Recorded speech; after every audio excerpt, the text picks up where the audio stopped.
নমস্কার বন্ধুরা, আমি বিশ্বজিৎ মাই ভয়েস চ্যানেল থেকে আপনাদের স্বাগতম।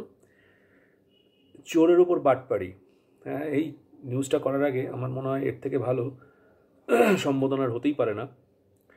কেননা পাকিস্তান চীনকে এখন ব্ল্যাকমেল করছে। কি ব্যাপার? পাকিস্তান চীনকে ব্ল্যাকমেল করছে, এটা একটা অদ্ভুত শোনাচ্ছে। হ্যাঁ, আমারও প্রথমে অদ্ভুত লেগেছিল, কিন্তু ঘটনাটা পুরো জানার পরে কিন্তু সত্যি খুব অবাক করার মতো বিষয়। সেখানে আপনারা জানেন, চীনের যে বেল্ট অ্যান্ড রোড ইনিশিয়েটিভ, সেখানে কিন্তু পাকিস্তানের করাচির যে গদর বন্দর আছে, জলবন্দর, সেটাকে কিন্তু চীন কিন্তু সেনাঘাঁটি করতে চাইছে, করছে।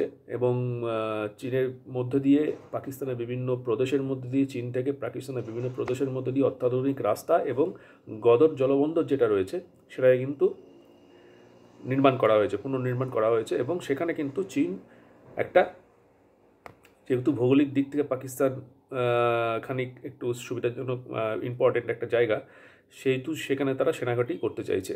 এবং এখন পাকিস্তান বলছে, আমরা সেনাঘাঁটি তখনই করতে দেবো চীনকে যদি চীন আমাদেরকে অত্যাধুনিক পারমাণবিক টেকনোলজি যদি ট্রান্সফার করে। তো এই নাছোড়বান্দা মনোভাবের জন্য চীনও কিন্তু বিপদে পড়ে গেছে এবং একটি প্রতিবেদন বেরিয়েছে। সেই প্রতিবেদনে বলা হচ্ছে, পরমাণু বোমা নিয়ে চীন পাক সম্পর্কে জোর টানাপোড়েন। ইসলামাবাদের বিশ্বাসঘাতকতায় ক্ষুব্ধ বেজিং। পাকিস্তান সেনাবাহিনী হঠাৎ করেই চীনকে ব্ল্যাকমেল করতে চাইছে বলে ধারণা বেজিংয়ের।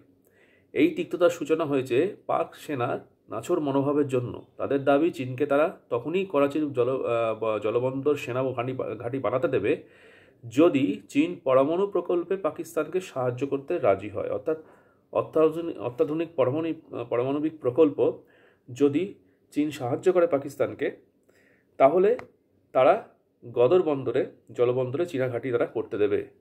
এখন ভাবুন যে পাকিস্তান চীনকে হুমকি দিচ্ছে এবং চোরের উপর বাটপাড়ি হয়ে গেছে ব্যাপারটা। এবং কারণ যে পাকিস্তানের কাছে যে পারমাণবিক অস্ত্র রয়েছে সেটা প্রথম প্রজন্মের। এগুলো মাটি থেকে ক্ষেপণাস্ত্রের মাধ্যমে এগুলোকে নিক্ষেপণ করা যায় না, বা সাবমেরিন থেকেও কিন্তু ক্ষেপণাস্ত্রের মাধ্যমে উৎক্ষেপণ বা নিক্ষেপ করা যায় না। তো তারা চাইছে অত্যাধুনিক পারমাণবিক অস্ত্র, যেগুলো কিনা এগুলোতে সক্ষম, অর্থাৎ ক্ষেপণাস্ত্রের মাধ্যমে ভূমি থেকে এবং সাবমেরিন থেকে তারা নিক্ষেপ করতে পারবে, যেটা ভারতের কাছে রয়েছে অত্যাধুনিক টেকনোলজি। তো বর্তমানে এখানে বলা হচ্ছে, বর্তমানে পাকিস্তানের হাতে আছে প্রথম প্রজন্মের পরমাণু বোমা। এই বোমা মাটি থেকে ক্ষেপণাস্ত্র দিয়ে ছোড়া যায় না, এমনকি ডুবোজাহাজ দিয়ে সমুদ্র থেকে ক্ষেপণাস্ত্রের সাহায্যে শত্রুকে আক্রমণ করা যায় না। এই মুহূর্তে ভারতের হাতে আছে অত্যাধুনিক প্রজন্মের পরমাণু বোমা। হ্যাঁ, গায়ে এটাই লেগেছে, ভারতের কাছে অত্যাধুনিক পরমাণু বোমা আছে, অমনি শুকিয়ে গেছে সব কিছু। এই বোমা শত্রুর চোখে ধুলো দিয়ে নিঃশব্দে ডুবোজাহাজে করে নিয়ে যাওয়া যায়, তারপর ক্ষেপণাস্ত্রের সাহায্যে আঘাত করা সম্ভব হয়। এছাড়া মাটি থেকেও ক্ষেপণাস্ত্রের সাহায্যে এই বোমা নিক্ষেপ করা যায়।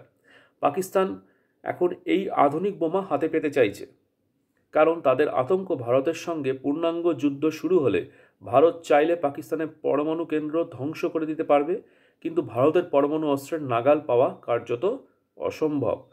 গদর জলবন্দরে চীনার ঘাঁটি তৈরি বিষয়ে সম্মতি দিয়েছিল পাকিস্তান। সেই অনুযায়ী দুদেশের চুক্তিও হয়েছে, যার পোশাকি নাম belt and Rhodes.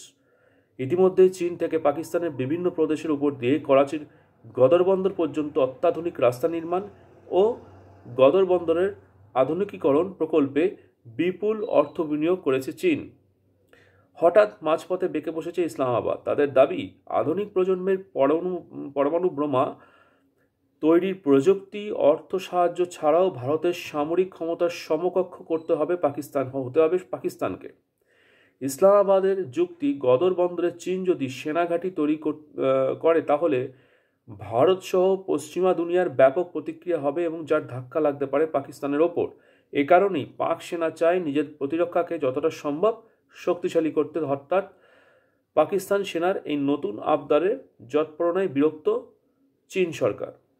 ড্রপসাইট news web পত্রিকায় এই খবর দেওয়া হয়েছে। এই পত্রিকাটি সামরিক কর্মকাণ্ড নিয়ে প্রতিবেদনের জন্য পরিচিত। তাদের প্রতিবেদনে বলা হয়েছে, পাক সেনার মনোভাব সামনে আসার পর বিরক্ত বেজিং। ভৌগোলিক এবং সামরিক কারণেই চীনের কাছে পাকিস্তানের গুরুত্ব অপরিসীম। এই কারণে এখন চরম অস্বস্তির মধ্যে পড়েছে চীনা কর্তারা। অর্থাৎ পাকিস্তান এমন একটা জায়গা আছে যেখানে ইরানের বর্ডারও আছে, সেখানে আফগানিস্তানের বর্ডারও আছে, ভারতের একটা ব্যাপারও রয়েছে। তো ভৌগোলিক দিক থেকে পাকিস্তানের গুরুত্ব অপরিসীম। ভারতকে চাপে রাখা যাবে সেনাঘাঁটি করে।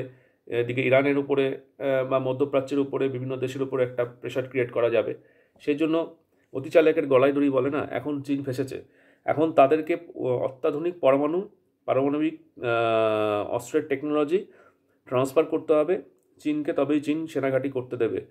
কিন্তু এই ব্যাপারটি এখন কতদূর কোন দিকে যায় সেটাই কিন্তু দেখার। কেননা যে ঋণ নিয়ে চীনের থেকে যে ঋণ নিয়ে পাকিস্তান বসে রয়েছে বা বিভিন্ন জায়গা থেকে যে ঋণ নিয়ে বসে রয়েছে, এখন যদি চীনা গভর্নমেন্ট লবিং শুরু করে বা সেগুলো ফেরত চায়, তাহলে কিন্তু পাকিস্তানের এমনি তো গতির হাল হয়েছে, পঙ্গু হয়ে বসে আছে, খাবার জোগাড় করতে পারছে না নিজে, বাংলাদেশের মতো অবস্থা, ওটাকেও ওই অবস্থায় বানিয়ে নিয়ে চলে এসছে পাকিস্তান। ঠিক আছে, তো সেক্ষেত্রে কিন্তু এদের অবস্থা কিন্তু আরও দুর্বিষহ হতে যাচ্ছে পাকিস্তানের।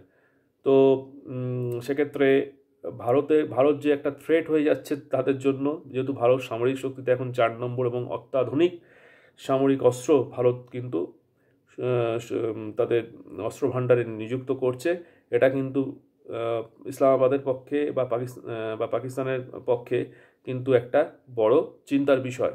এবং বাংলাদেশকে আগেই ধোয়া দিয়ে রেখেছে, বাংলাদেশ পাকিস্তানের ধোঁয়ায় উঠছে। এখন যদি সেই পাকিস্তান হাতে কিছু না থাকে, ঠিক আছে, তাহলে সেক্ষেত্রে একটা মুখ পোড়ার বিষয় রয়েছে। তো সেক্ষেত্রে সেই বিষয়টাও তাদের মানে চিন্তায় রয়েছে। তো এখন দেখা যাক সব মিলিয়ে ব্যাপারটি কোন দিকে যায়। কিন্তু যাই ঘটুক, এটা কিন্তু পাকিস্তানের পক্ষে খুব একটা সুখকর হবে না। তো সময় বলবে সেটা। ভালো থাকবেন, সুস্থ থাকবেন এবং সাবধানে থাকবেন। নমস্কার।